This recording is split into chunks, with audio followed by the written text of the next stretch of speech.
sobre tus brazos para conquistar las promesas que Jesús nos da. Solo espera y tú verás el milagro que Cristo hará. Un lugar para celebrar la victoria que su sangre nos da. Solo confía y cree en Él, que en familia lo encontrará. Hay un lugar para todos, en familia de Dios.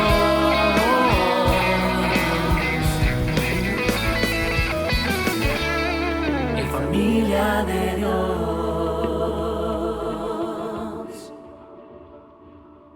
El título de este mensaje es La familia importa. La familia importa.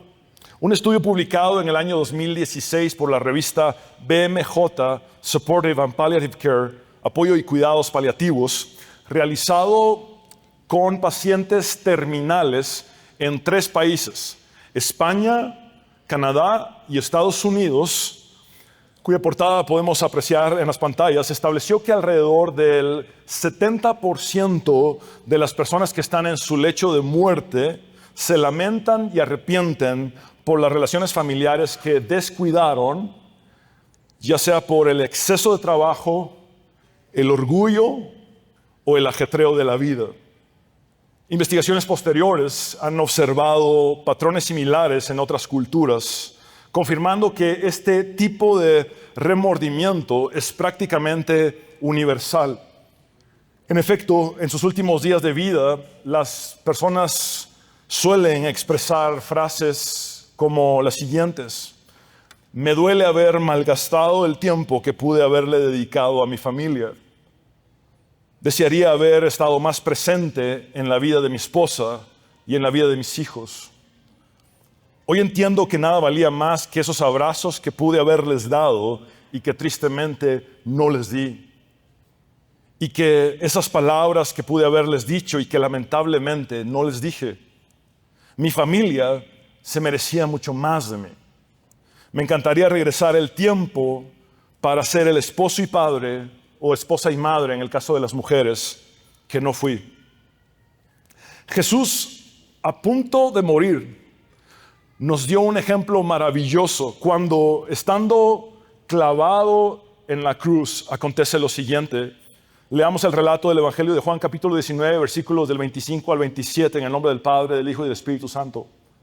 Junto a la cruz de Jesús estaban su madre, la hermana de su madre, María, la esposa de Cleofas, y María Magdalena. Cuando Jesús vio a su madre y al discípulo a quien él amaba a su lado, dijo a su madre: mujer, ahí tienes a tu hijo. Luego dijo al discípulo: ahí tienes a tu madre. Y desde aquel momento, ese discípulo la recibió en su casa. Permítanme pintar el cuadro un poco más detalladamente para ustedes. Esto sucede el viernes de la crucifixión de Jesús, entre las 9 de la mañana y el mediodía. Jesús está colgado en la cruz, desangrándose, sufriendo una muerte sumamente dolorosa y cruel. La mayoría de sus discípulos se habían dispersado con miedo y confusión. Varias mujeres que lo siguieron permanecieron cerca de la cruz hasta que los soldados romanos las hicieron retroceder. Una de ellas era María, la madre de Jesús. María ya no era una mujer joven en aquel contexto. Ella probablemente tendría entre 48 a 50 años de edad. Era una persona mayor para aquella época en la que muy pocas personas superaban los 60 años. La expectativa de vida era mucho menor a la de nuestros días. Y sin duda era una mujer viuda. ¿Te imaginas el dolor de María al ver a su primogénito brutalmente ejecutado ante sus ojos? En medio de la agonía de la muerte, Jesús se da cuenta de que María, su madre, está allí. y en lugar de pensar en sí mismo, considera las necesidades de ella, mostrándonos que se puede cuidar de alguien en el peor de los dolores y en el peor de los sufrimientos. Es precisamente aquí donde acontece el cumplimiento de la profecía de aquel viejo profeta llamado Simeón, dada unos 33 años atrás en la dedicación de Jesús en el templo, cuando nuestro Señor era solamente un bebé. Simeón, cargando en sus brazos al bebé Jesús, se dirige hacia María y de forma profética le dirige estas palabras: en cuanto a ti, una espada que atravesará el alma. 33 años después, con los clavos atravesando sus manos y con los clavos atravesando sus pies, Jesús se percata de la espada que está atravesando el corazón de María y la tiene enfrente. En su agonía en la cruz, Jesús se enfoca en la agonía emocional que su madre está atravesando al contemplar su muerte. Este es el punto número 1. Cuida a tu familia. En el breve pasaje que hemos leído del Evangelio de Juan, vemos que Jesús le da prioridad a su familia, aún estando Él en su peor momento. En medio del dolor y el sufrimiento más extremo, insisto, Jesús usa las últimas fuerzas que le quedan, sus últimos suspiros, para garantizar el cuidado de su madre. Así es, el mismo creador de las familias, que daría cumplimiento al pacto abrahámico, haciendo benditas a todas las familias de la tierra, y que siendo perfecto, perteneció a una familia imperfecta.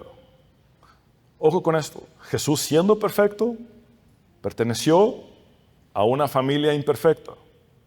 Y nosotros, que somos su familia ahora, somos también imperfectos. Jesús se somete a la fragilidad humana para enseñarnos el inmenso valor de la familia. Y esto nos hace comprender el siguiente principio. Jesús nos enseña que nuestra familia, aun cuando sea imperfecta, es sumamente valiosa. Nuestra familia no debe ser medida en su valor por sus imperfecciones, sino por lo que Cristo ha hecho por nuestra familia.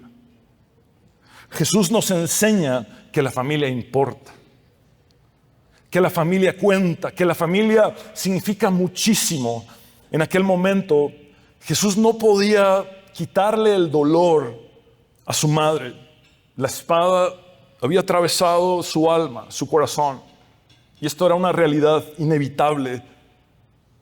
Pero Jesús sí podía proveer para el cuidado de ella. Incluso muriendo en la cruz, Jesús vive el quinto mandamiento, el cual es: honra a tu padre y a tu madre. En ese momento, José está fuera de la escena. Lo más probable es que él había muerto varios años atrás.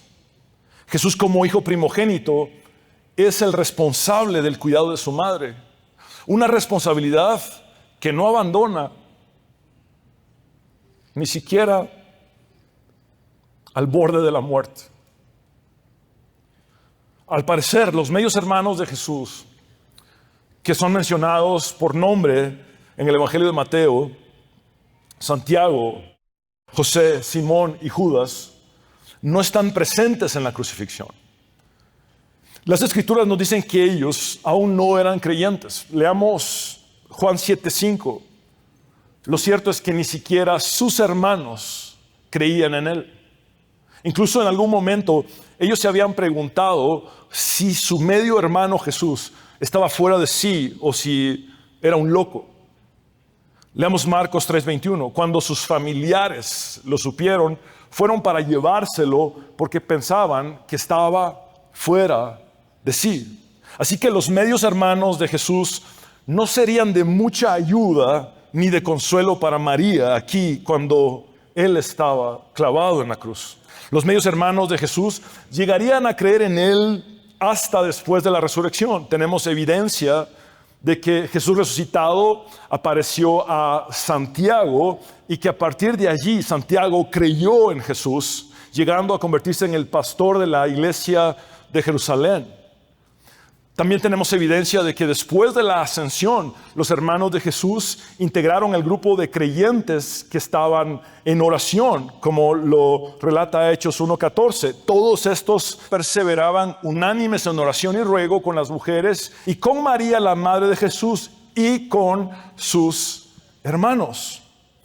Es por todo esto que en el momento de su crucifixión, Jesús asigna el cuidado de su madre a Juan, quien sí estaba al lado de ella.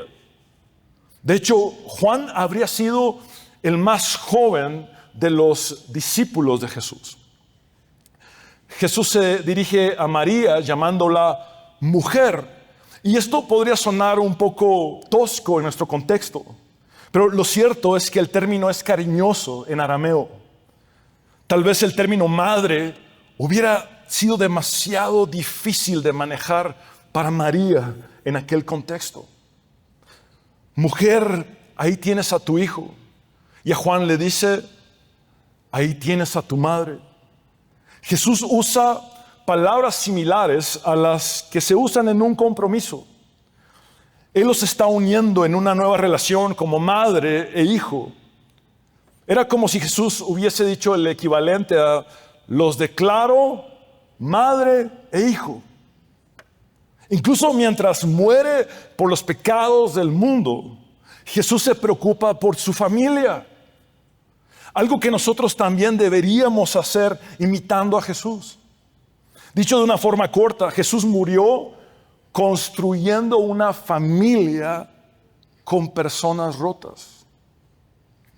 Vean varias cosas aquí. 2 ya hacen familia. Jesús muere construyendo una familia con 2 personas rotas. María, que tenía una espada atravesada en su alma al ver a su hijo morir en la cruz. Y Juan, el discípulo amado, que amaba también a Jesús, que estaba también hecho pedazos. En el funeral del evangelista Billy Graham, la hija de este, llamada Ruth, contó la historia de cómo su padre la abrazó después de que ella atravesó un devastador divorcio. Cuando ella, estando oficialmente divorciada, llega a la casa de sus padres, Billy le dice, bienvenida a casa.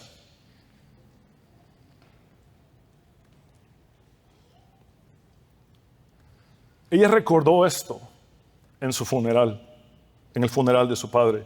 Y quiero citar sus palabras porque son impactantes. No había vergüenza, no había culpa, no hubo condena, solo amor incondicional. Y ustedes lo saben, mi padre no era Dios, pero Él me mostró cómo es Dios ese día. Cuando nos acercamos a Dios con nuestro pecado, nuestro quebrantamiento, nuestro fracaso, nuestro dolor y nuestra herida, Dios dice, bienvenido a casa. Y esa invitación está abierta para ti. Como buena hija de evangelista, evangelizó en el funeral de su padre. Esa expresión, bienvenida a casa, bienvenido a casa, nos recuerda inevitablemente la parábola del hijo pródigo. En uno de los peores momentos de la vida de su hija, cuando su hija vio a su propia familia desmoronarse, Billy Graham mostró que la familia importa, que cuando cuidamos de nuestra familia agradamos a Dios, al Dios que no solamente diseñó y creó a nuestra familia, sino que además nos dio a esta familia. Y que hizo bendita a nuestra familia con su sacrificio en la cruz. Sé consciente de tu tiempo. Los años pasan volando. Tus hijos nunca volverán a tener la misma edad que ahora tienen. No dejes que el trabajo, las pantallas, la tecnología, ni las distracciones reemplacen tu conexión con tu familia. Según un informe de la OCDE que fue realizado con familias de 35 países y que fue publicado en el año 2017, las familias promedio pasan solamente 37 minutos al día interactuando de manera significativa sin distractores. Es decir, de todo el tiempo que nos ofrece el día, solamente compartimos significativamente, en promedio, el 2.5%. Los factores que reducen tanto el tiempo de calidad en la familia son los horarios extensos de trabajo, el uso de dispositivos móviles. ¿Alguna vez te has sentado en una mesa donde está toda la familia, pero todo lo que ves son cabezas agachadas y un dedo haciendo así en el celular? Y también las actividades extracurriculares de los hijos. El Pew Research Center, este centro de investigación, reportó en el año 2018 que el 50% de los padres y los hijos adolescentes sienten que no pasan suficiente tiempo juntos. La Universidad de Michigan, el estado donde nació mi esposa, determinó en el año 2016 que el uso de los teléfonos inteligentes reduce por lo menos en un 28% las interacciones familiares. Es decir, si tan solo pusiéramos el teléfono a un lado, nuestras relaciones familiares mejorarían en un 28%. Pablo dice en Efesios capítulo 5, versículo 16 lo siguiente: aprovechando al máximo cada momento oportuno, porque los días son malos. Vivimos en un mundo caído que ofrece aflicciones constantemente. Cada día nos trae afanes, como Jesús lo enseñó en el Sermón del Monte.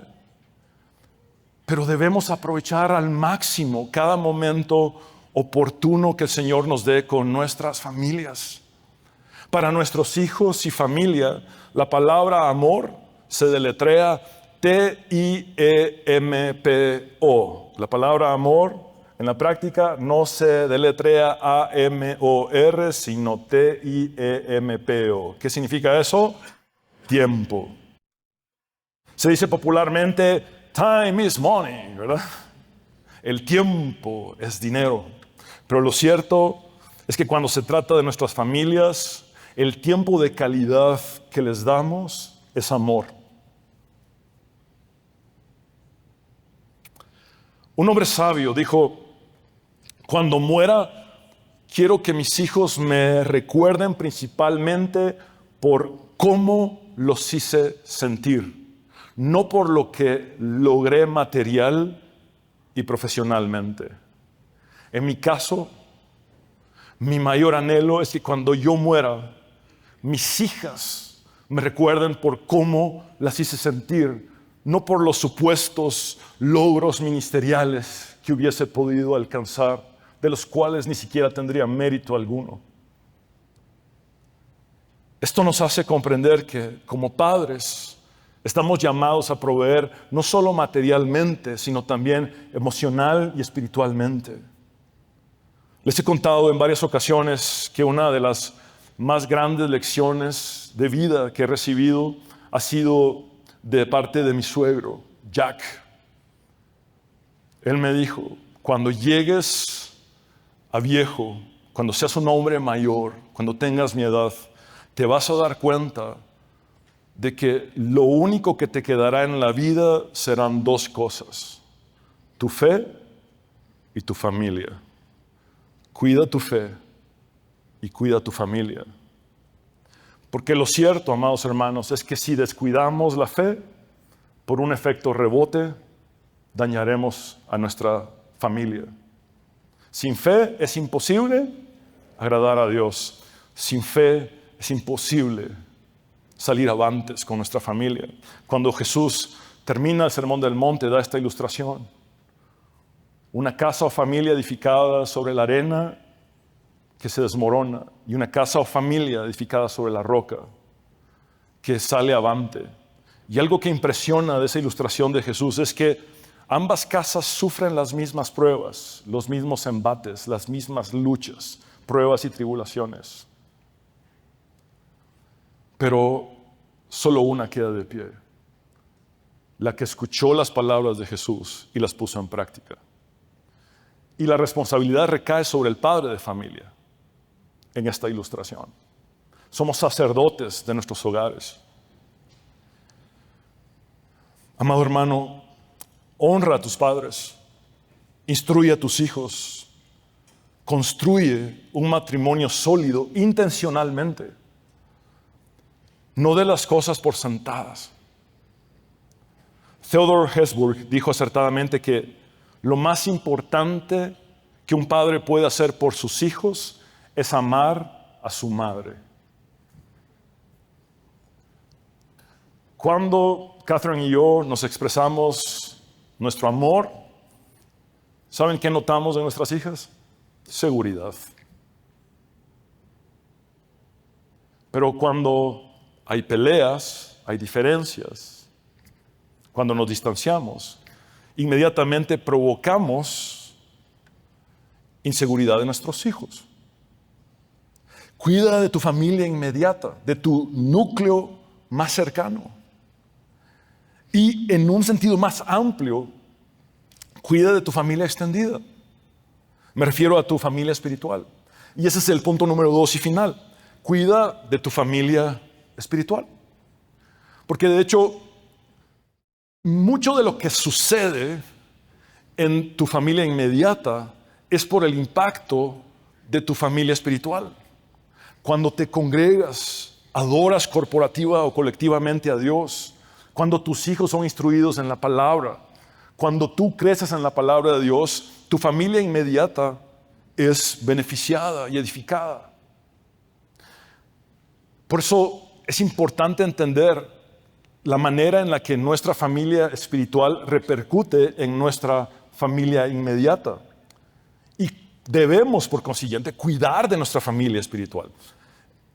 Pablo dice en Gálatas capítulo 6, versículo 10, por lo tanto, siempre que tengamos la oportunidad, hagamos bien a todos y en especial a los de la familia de la fe. Juan, al registrar por escrito en el Evangelio esta historia que estamos abordando del día de la crucifixión, usó la palabra discípulo para referirse a sí mismo. A lo largo del Evangelio, él se autodescribió como el discípulo amado. Juan era discípulo de Jesús, su seguidor, su aprendiz. Y cuando Jesús dijo, cuida a esta mujer como si ella fuera tu propia madre, las escrituras registran que Juan no titubeó, que a partir de aquel momento María vivió en la casa de Juan. Imagínate cómo fue aquella primera noche después de la crucifixión de Jesús. ¿Alguna vez has pasado por un duelo tremendo? ¿Has sepultado a un familiar que amas? ¿Recuerdas ese momento cuando vuelves a casa, esa primera noche con la ausencia? Imagínate cómo fue aquella primera noche después de la crucifixión, una noche agotadora en la que habría sido muy difícil dormir, una noche llena de duelo y lágrimas, pero una noche en la que ni María ni Juan llorarían solos.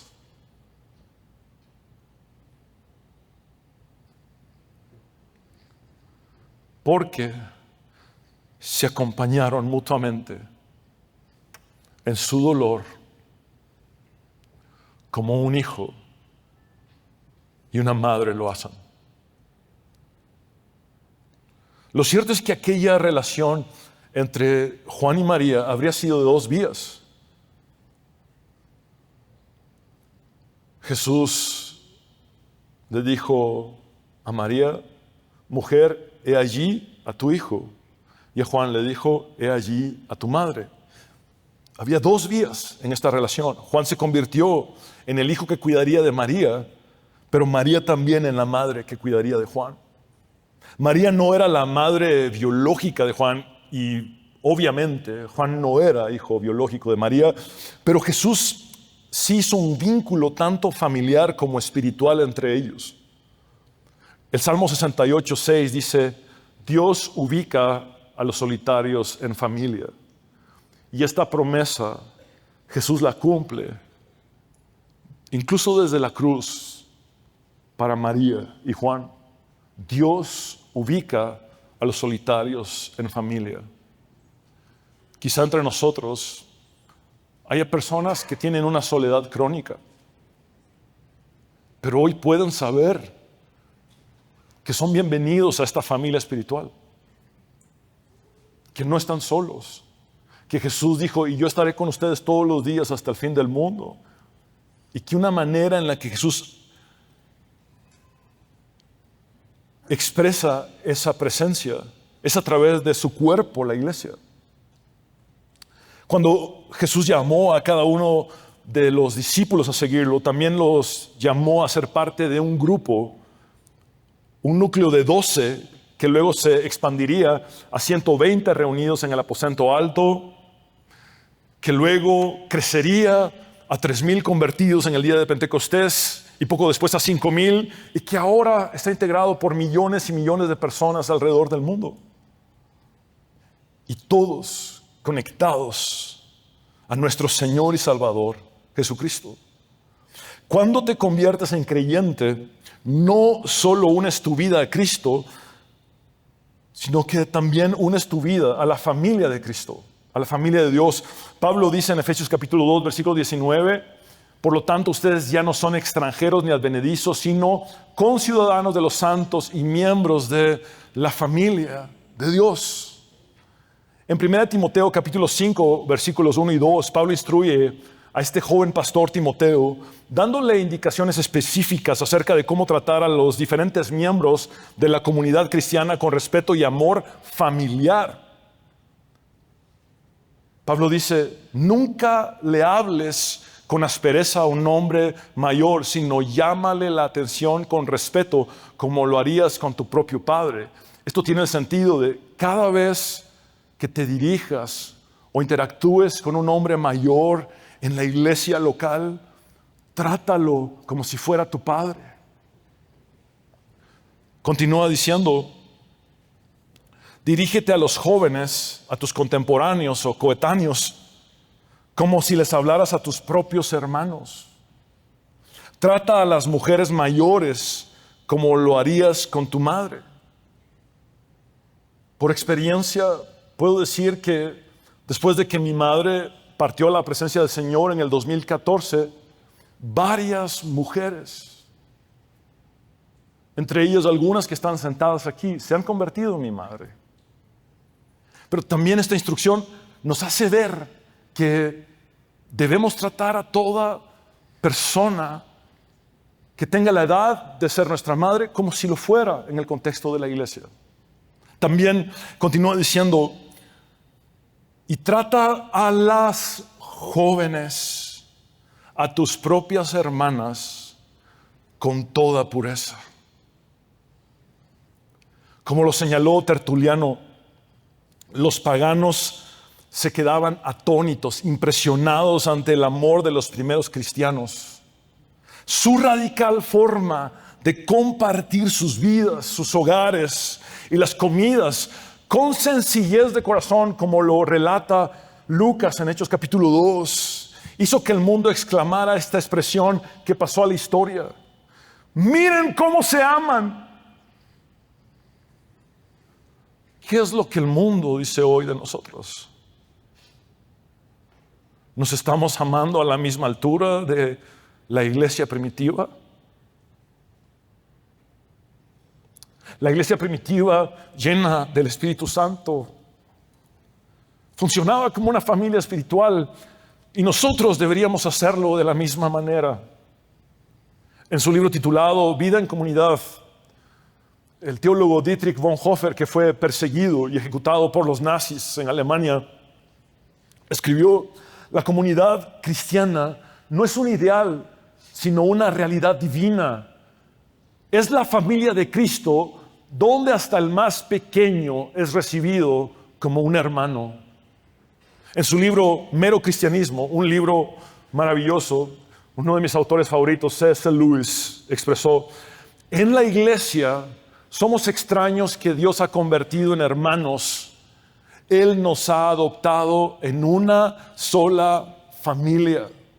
Somos hermanos de una misma familia, la familia de Cristo.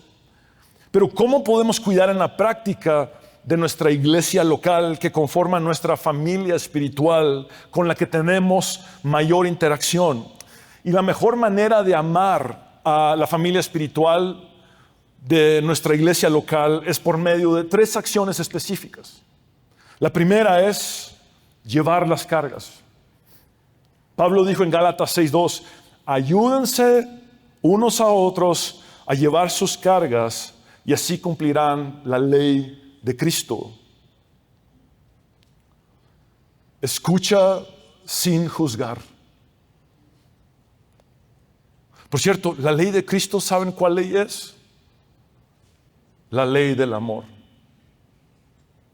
Jesús tomó 613 preceptos del Pentateuco o la Torá, de los 5 primeros libros de la Biblia, y lo resumió a 2 grandes mandamientos.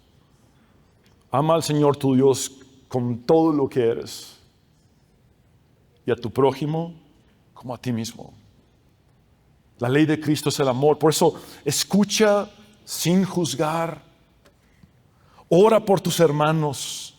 Sosténlos emocionalmente. No los hundas. Sosténlos emocionalmente. No des diagnósticos espirituales a la ligera, como lo hicieron los desatinados amigos de Job, Elifaz, Bildad y Zofar. He tenido que aconsejar a tantas personas por diagnósticos místicos crueles que les han dado para el sufrimiento que están atravesando. Para darles un ejemplo, padres con un hijo enfermo, una enfermedad muy difícil, que se acercaron y me dijeron: es que pastor, en la iglesia unos líderes, en la iglesia donde asistía, unos líderes me dijeron que mi hijo nació enfermo porque mi esposo y yo cometimos algún pecado en nuestra juventud. Y recordé la historia de aquel ciego. A Jesús le preguntaron acerca de quién había pecado, si aquel ciego, porque había una creencia en el judaísmo de que un bebé podía pecar en el vientre. Si aquel ciego había pecado en el vientre, o si sus padres habían pecado y por eso había nacido ciego. Y Jesús derriba ese diagnóstico absurdo. No caigamos en eso.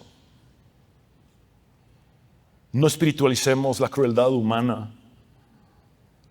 Mejor lloremos con los que lloran. Y a veces el silencio acompañado de lágrimas es mucho más significativo que decir cualquier cosa por decirla. Si no sabes qué decir, mejor no digas nada y solo acompaña. Cuando murió mi cuñado en un accidente de carretera, él iba manejando y un pastor muy conocido en Guatemala llegó al funeral y me dijo: yo sé que sos pastor y que sos teólogo y la verdad no sé ni qué decirte. Yo le dije: no hace falta que me digas nada, estás aquí. Que estés aquí es todo. Acompañemos. Animemos a los demás, apoyémoslos de una forma práctica, tangible. A veces es una comida, es una llamada, una visita. ¿En qué te puedo ayudar? ¿Qué necesitas? Aconsejémoslos bíblicamente, no con base en supersticiones, sino conforme a la solidez de las Escrituras. Recordémosles la esperanza que hay en Cristo. La segunda manera de amar a la familia espiritual de tu iglesia local es proteger la unidad. Créanme que no es un término extremo poner proteger, porque debe ser así bíblicamente. La unidad que disfrutamos debe ser protegida. Pablo dice en Efesios 4:3, esfuércense por mantener la unidad del Espíritu mediante el vínculo de la paz. Y quiero llamar su atención a esfuércense por mantener. Nosotros no creamos la unidad. Es el Espíritu Santo quien genera y produce la unidad entre nosotros. Y nuestra responsabilidad es cuidar de esa unidad, mantenerla a toda costa.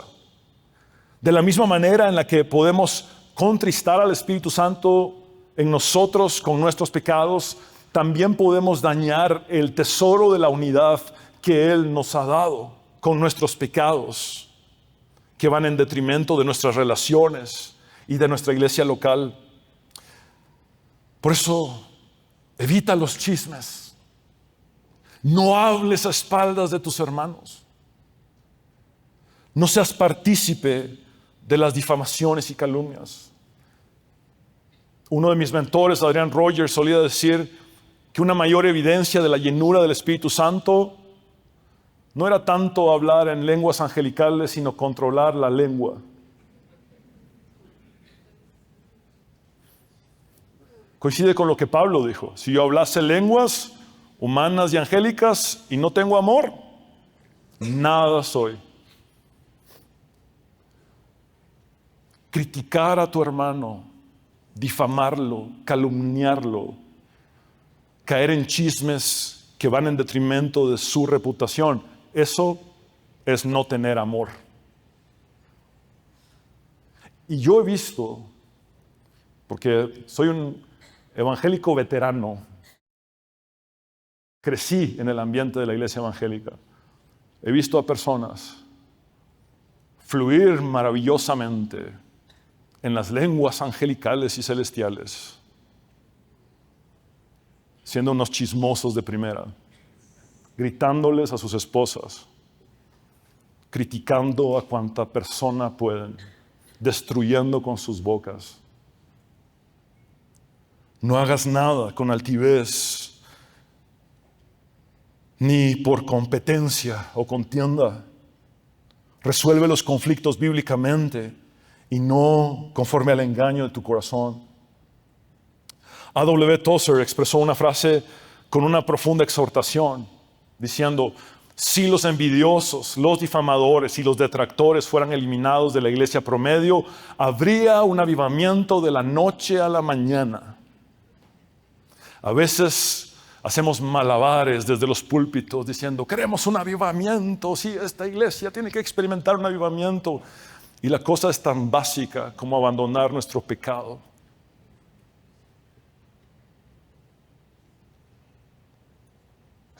Como dejar la envidia, la difamación y no ser más un detractor. Por eso, edifica, no critiques. Abraza la paciencia, la humildad, el amor y el perdón. Promueve el trabajo en equipo y no tu individualismo. Recordando que somos unidos, mas no uniformes. Si fuéramos uniformes, la unidad no sería un desafío. Si fuéramos uniformes, la unidad no tendría que ser algo que el Espíritu Santo generara y que nosotros mantuviéramos o protegiéramos. Es por nuestras diversidades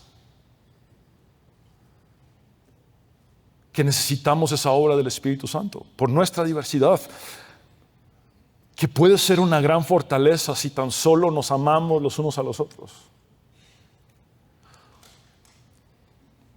Lo tercero está muy vinculado a lo anterior: servir juntos. El apóstol Pedro dice en su primera carta, capítulo 4, versículo 10, Dios, de su gran variedad de dones espirituales, les ha dado un don a cada uno de ustedes. Úsenlos bien para servirse los unos a los otros. Resalto la frase que he subrayado. Úsenlos bien para servirse los unos a los otros. La advertencia de Pedro implica tácitamente que podríamos usar los dones espirituales de mala manera. En lugar de para servir a otros, para servirnos a nosotros mismos, a nuestras ambiciones ocultas y a nuestras dobles agendas. Nuestro servicio a nuestros hermanos es un acto de adoración a Dios, no un espectáculo para figurar nosotros. La iglesia local es un cuerpo, no un escenario para estrellas ni para celebridades religiosas al estilo de los fariseos. El servicio genuino se mide por el amor y no por la visibilidad o la notoriedad del protagonismo que tengamos. Las motivaciones correctas para servir son el amor, la humildad y la gratitud. Servir es morir al ego, no tratar de demostrar quién soy. Somos una familia espiritual, no una agencia de talentos. Nuestros talentos no son para nuestro beneficio egoísta, sino para el beneficio de otros. Hay varias frases contundentes que anhelo presentarles. La primera dice: la humildad es la base de todas las virtudes. Si el alma no es humilde, el servicio se convierte en vanagloria. Agustín de Hipona. La siguiente frase dice así: no sirvas para ser visto, sino para agradar a Dios. El que busca aplausos ya recibió su recompensa, al estilo de los fariseos. La siguiente frase: el servicio cristiano comienza cuando reconocemos que no somos indispensables, sino que Cristo es todo. Amados hermanos, cualquiera de nosotros podría llegar a faltar y Cristo seguiría igual fielmente edificando a su iglesia. Por eso no pongamos nuestros ojos en líderes humanos falibles, sino en el autor y consumador de nuestra fe, el único digno de gloria y honra, el único cuyo nombre da salvación bajo el cielo, Jesús. Fijemos nuestra mirada y nuestro enfoque en Él, que Él sea el todo y el centro de nuestras vidas.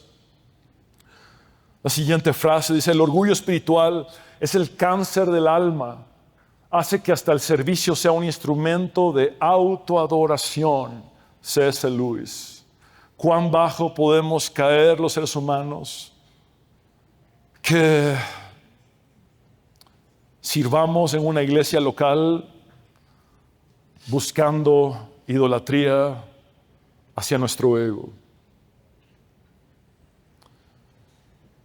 Y la última frase es de Charles Spurgeon: el peor de los pecados en un ministro es predicarse a sí mismo en lugar de a Cristo. ¿Cuántos púlpitos están infectados, manchados, porque quien está hablando desde está buscando o fomentando el culto a la personalidad? Está llamando la atención hacia sí mismo en lugar de fijar los ojos de la audiencia en Cristo. Está engañando a la gente, haciéndoles pensar que son dependientes de Él como el líder espiritual, que necesitan de una cobertura de Él o de su paternidad como un líder espiritual. ¿Cuánto de eso hay en nuestros días?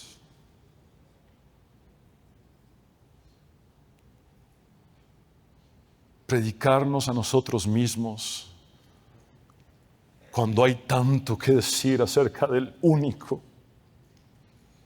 que salva, cambia y transforma. Jesús es el siervo consumado.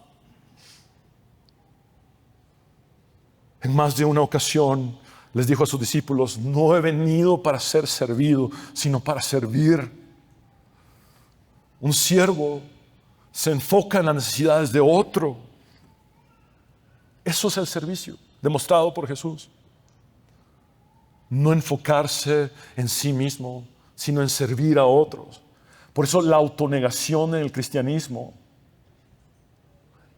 conlleva el servicio o conduce al verdadero servicio.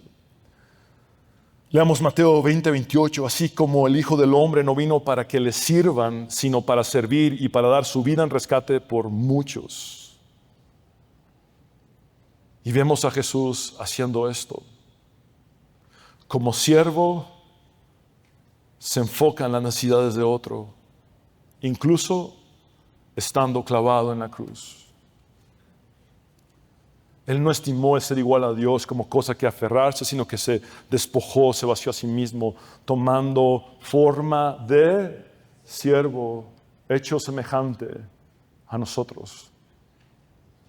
Jesús murió sirviendo, pensando en el bien de sus mismos verdugos, de aquellos que se alegraron de su crucifixión, de aquellos que se burlaron de Él, de aquellos que le crucificaron.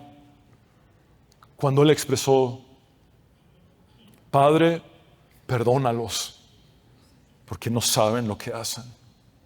Jesús murió sirviendo, pensando en el bien de un criminal que fue clavado en una cruz al lado de Él, a quien le dijo, de cierto te digo que hoy mismo estarás conmigo en el paraíso. Jesús murió sirviendo, pensando en las necesidades de su madre y por extensión en las necesidades de Juan.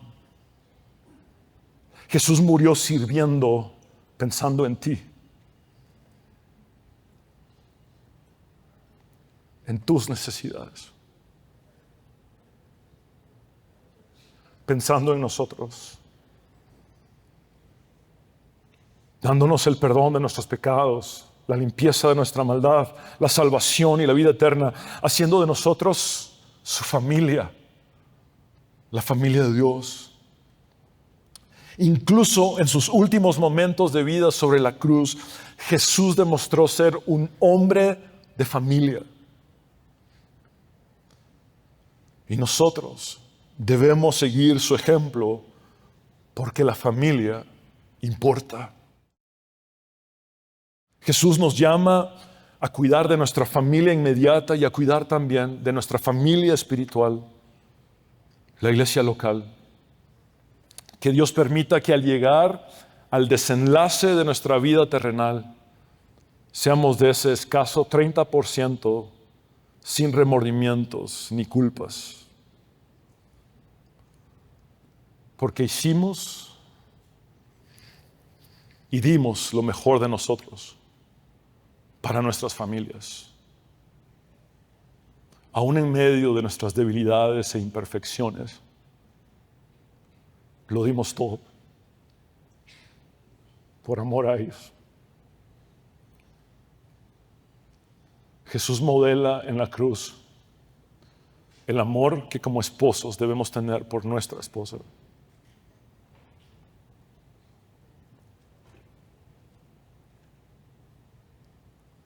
Debemos amar a nuestras esposas como Cristo amó a la iglesia, entregándose por completo, no parcialmente ni condicionalmente.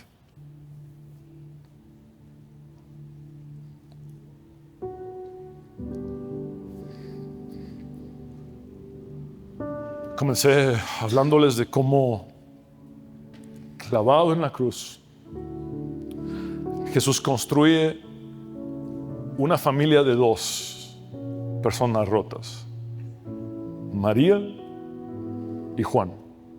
Dos ya son familia, ¿verdad? ¿Estamos de acuerdo en eso? ¿En que dos ya son familia? Así es.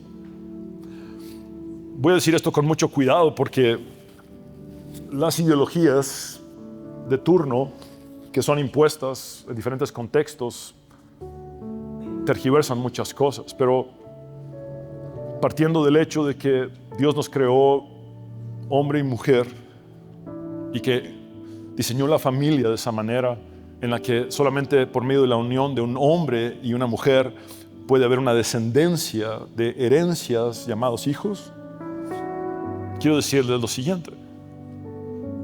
Las familias existen en todos los formatos, tamaños, en todas las formas. A veces una familia es integrada por una madre soltera que tiene un hijo, o un padre viudo que cuida de sus hijos. A veces una familia es integrada por hermanos que perdieron a sus padres. A veces una familia es configurada por una tía y un sobrino, por una abuela y un nieto. Todas esas son familias a los ojos de Dios.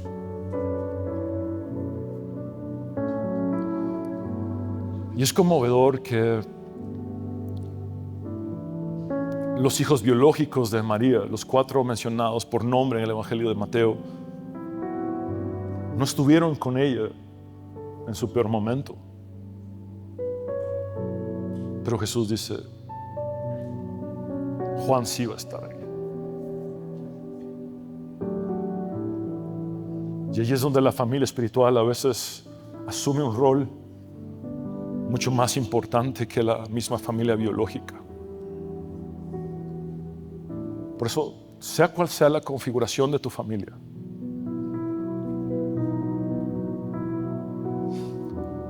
entiéndela así. Es una familia que Jesús construyó desde la cruz con personas rotas. Desde Génesis capítulo 3, todos vinimos rotos al mundo. Me refiero a que después de la caída, todos nacimos en la naturaleza de pecado. Y la unión en una sola carne, desde Génesis capítulo 3, ha sido de 2 personas rotas. ¿Quieres la definición de matrimonio? Después del pecado, 2 personas pecadoras e imperfectas que están tratando de vivir un modelo perfecto diseñado por Dios llamado matrimonio, que fue establecido por Él antes de que el pecado llegara al mundo o entrara en el mundo. Después del pecado, nosotros caímos. El diseño de Dios no cayó. Por eso el matrimonio, más que para que seamos felices, es para santificarnos. Si te casaste pensando, voy a ser feliz, hoy te tengo noticias a la luz de la Biblia. Te casaste para ser santificado, porque es la única manera de vivir ese modelo tan alto, perfecto. Y de esa santidad emergerá la felicidad. Porque Jesús dijo bienaventurados en varias ocasiones, felices, felices. Por eso, amados hermanos, reconozcamos el inmenso valor de la familia. Para algunos, yo conozco, por ejemplo, mujeres que dedicaron sus vidas al servicio de Dios y nunca se casaron. Y ahora en su tercera edad o en su edad adulta o mayor, como amigas se unen y hacen una familia porque habían consagrado sus vidas al servicio de Cristo. Esto es lo maravilloso. Dios construye familias con personas rotas, pero con personas rotas que Él puede sanar, con personas rotas que Él puede transformar, con personas rotas que Él puede cambiar. Por eso hay esperanza para toda familia, sin excepción alguna. Porque de modo que si alguno está en Cristo, nueva criatura es. Todo lo viejo ha pasado y todo lo nuevo ha llegado. Les invito a orar. Señor, te damos gracias por hablarnos con tu palabra, que es viva y eficaz y más cortante que toda espada de 2 filos. Tu palabra es verdad. Gracias por mis hermanos, Señor. Tú los conoces. Tú sabes cuál es la configuración y la dinámica de su familia inmediata, su núcleo cercano. Oro, Señor, por aquellos que sean viudos, por aquellos que sean divorciados, porque ellos también son parte de una familia. Señor, oro por todas estas familias en sus diferentes formatos. Quizá hay familias que se integraron entre amigos, que decidieron acompañarse en la vejez, sea cual sea el formato. Hoy sabemos que tú viviste como un hombre de familia y que moriste como un hombre de familia.